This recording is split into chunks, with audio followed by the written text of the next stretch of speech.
दोस्तों, जय हिंद जय भारत। मैं मदन लाल आज़ाद, संस्थापक संयोजक ठगी पीड़ित जमाकर्ता परिवार और all India bike board taxi union, आज दिनांक 19 मार्च 2023 को आपके समक्ष प्रस्तुत हूँ राजधानी दिल्ली से।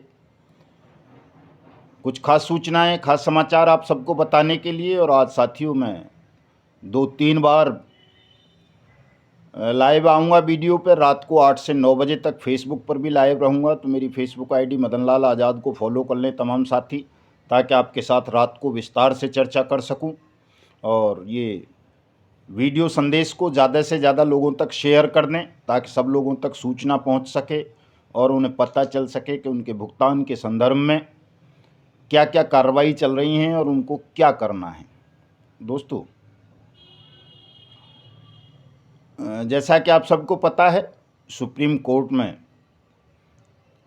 भारत सरकार ने मिनिस्ट्री ऑफ कॉरपोरेट अफेयर्स की ओर से एक आवेदन फाइल किया है सहारा सेबी विवाद को लेकर के। और सरकार ने एसएफआईओ के माध्यम से सुप्रीम कोर्ट से कहा है कि वो सेबी के फंड से जो 24,000 करोड़ रुपए लगभग सहारा का सेबी के पास है, उसमें से 5,000 करोड़ रुपए सरकार को दे दिया जाए।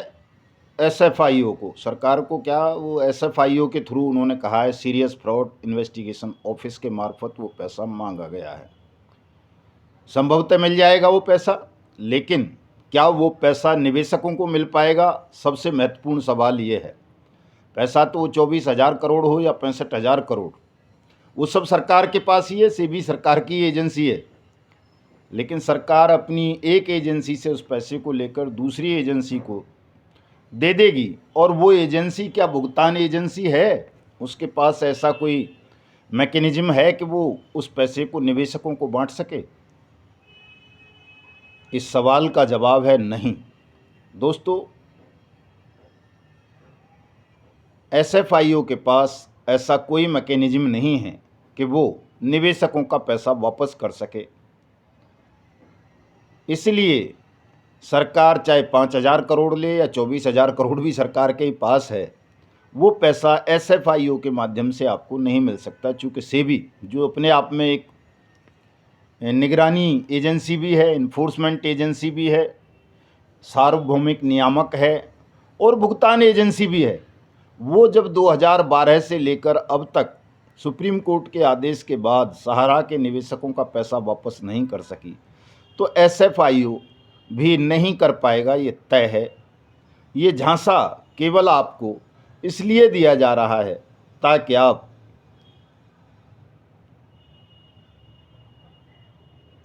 मंत्रमुग्ध होकर इस फैसले पर वाह वाह कर उठें और अपनी भुगतान की लड़ाई को भूल जाएं।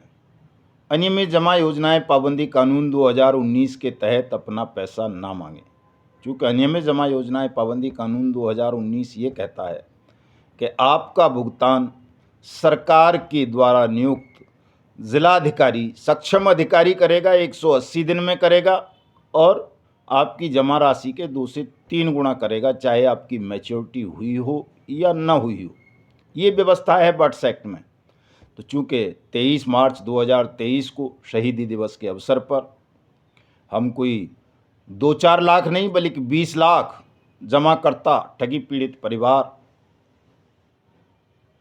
प्रधानमंत्री कार्यालय साउथ ब्लॉक संसद भवन पर आ रहे हैं अपना भुगतान मांगने के लिए।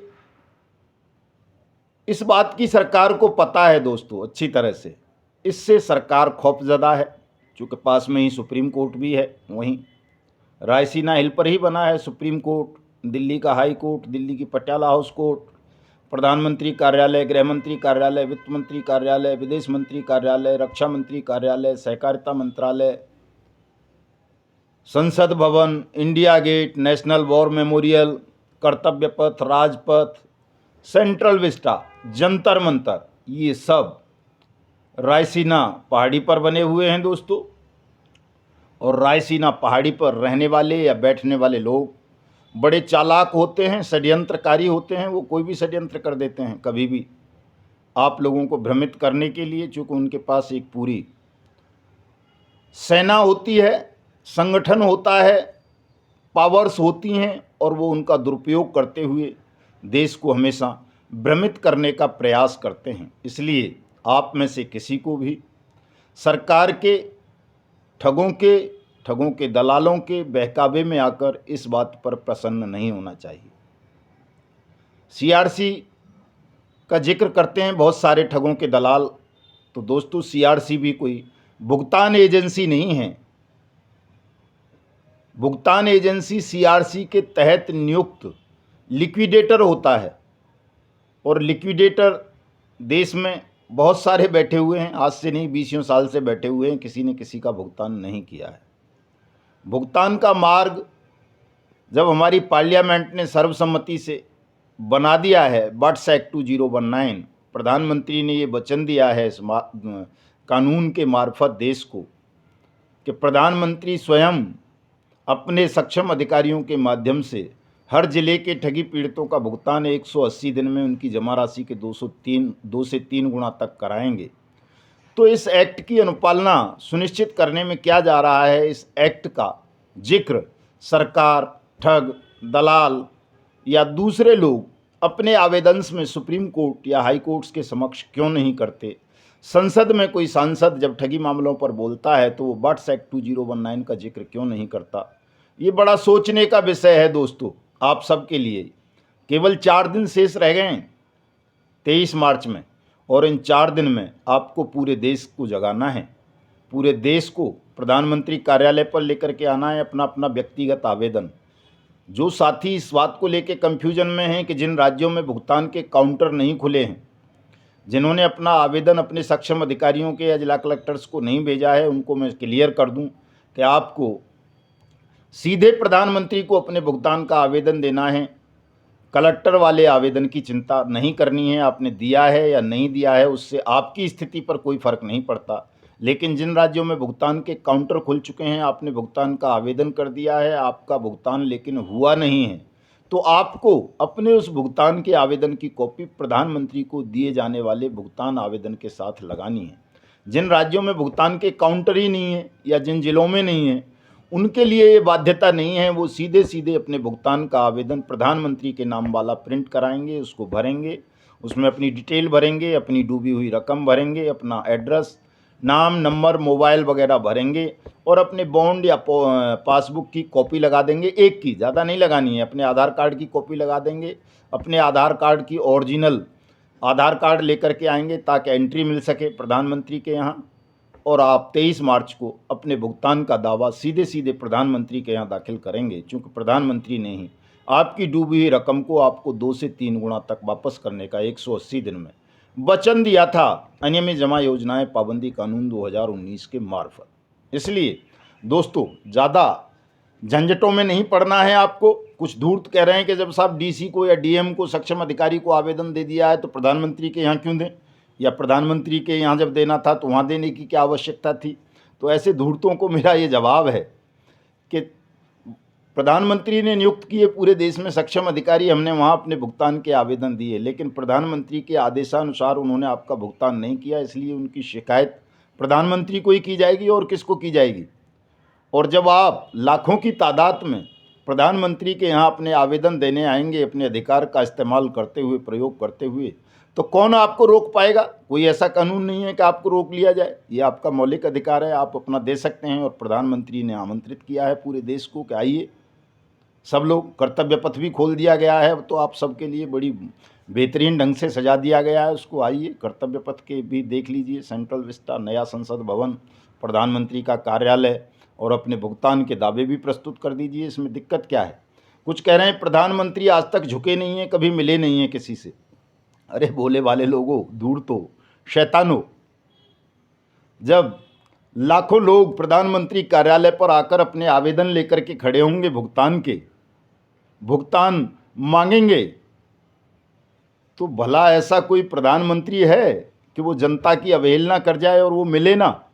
प्रधानमंत्री तो क्या छोड़ो, जो नवाब और राजा होते थे, जब जनता उनके यहाँ आती थी अपने आवेदन लेकर, मांग पत्र लेकर के, तो उनको मिलना पड़ता था। ये तो आपके ही वोट से चुने हुए प्रधानमंत्री हैं, ये क्यों नहीं आपके समक्ष झुकेंगे, क्यों नहीं आपके आवेदन लेंगे, क्यों नहीं आपका भुगतान करेंगे? ये सोचने समझने की बातें हैं, छोटी छोटी सी दोस्तों। तो लोगों के बहकावे में मत आइए, भ्रमित ना हो बिल्कुल भी।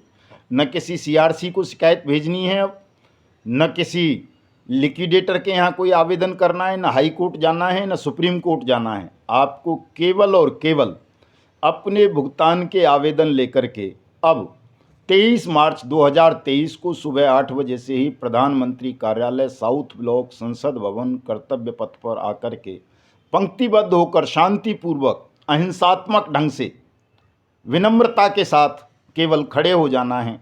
आपका सबका भुगतान का आवेदन स्वीकार किया जाएगा, आपका भुगतान होगा, ये तय है। लेकिन आपकी संख्या इतनी होनी चाहिए दोस्तों कि वो दिखे प्रधानमंत्री को। वहीं विजय चौक पर देश विदेश का सारा मीडिया होता है, वो आपको कवर करने के लिए खड़ा होगा। वो सारी दुनिया को दिखाएगा कि देखो हिंदुस्तान के 42 करोड़ ठगी पीड़ित आज भारत के प्रधानमंत्री से न्याय मांगने आए हैं, अपने भुगतान का अधिकार मांगने आए हैं, जो उन्होंने 21 फरवरी 2019 को अनियमित जमा योजनाएं पाबंदी कानून बनाकर दिया था और उस अधिकार की अनुपालना नहीं हुई है, उनके अधिकार का संरक्षण नहीं हुआ है।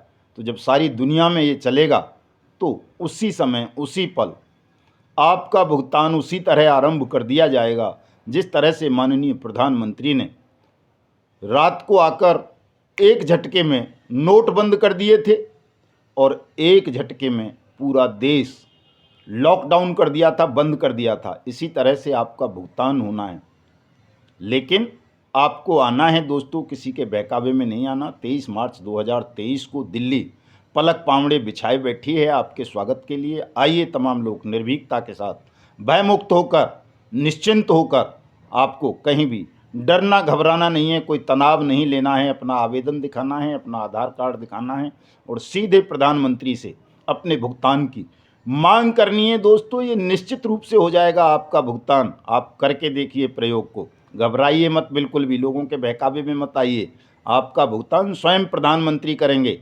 जय हिंद, जय भारत।